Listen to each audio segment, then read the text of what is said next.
Hi. So this is where I answer questions that you have on Instagram. And this is part 2 of me answering the question, how do I keep my own accent when I'm surrounded by foreign speakers? So in part 1, we talked about why your accent changes when you're around different sounds than what you're used to. You can check that out on my Instagram page.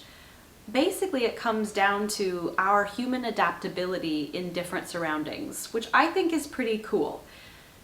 This video, though, is going to be for you if you feel like you'd still like to stay grounded in your own accent. I'm going to give you some tips. So the first tip I'm going to give you is actually, now that you know that it's all down to the fact that you can adapt so well, might I suggest a reframing of this question?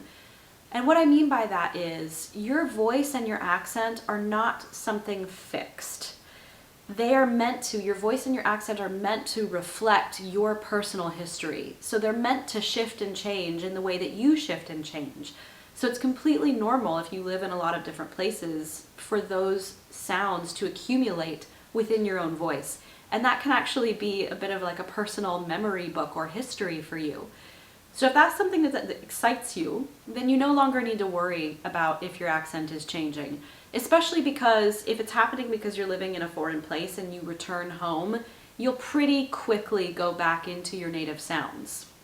But if you're someone like an actor who is getting cast because of your specific accent and you really need to keep it, or you just want to, then here is one tip of many for how you can keep your accent.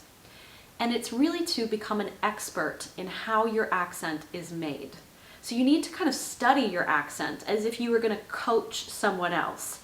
And one way you can do that is to discover what's called the oral posture of your accent.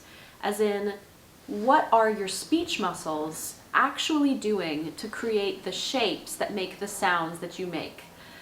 So your speech muscles of your lips, your jaw, your tongue, and your soft palate are the big one, that dangly thing in the back of the roof of your mouth. So if I give you an example, if I am in a general American accent, which my accent tends to be more on the general American side, I have really flat lips when I speak. But if I wanted to go into more of an RP sound, I would need to bring the corners of my lips forward, right? So that's just one way that I can shift my accent.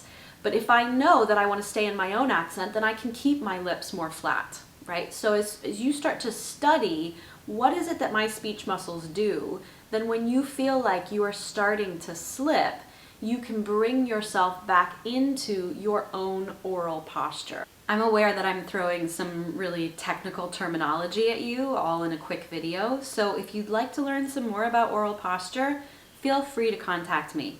But the more you can become an expert in your own sound, the more likely you are to keep it. Good luck!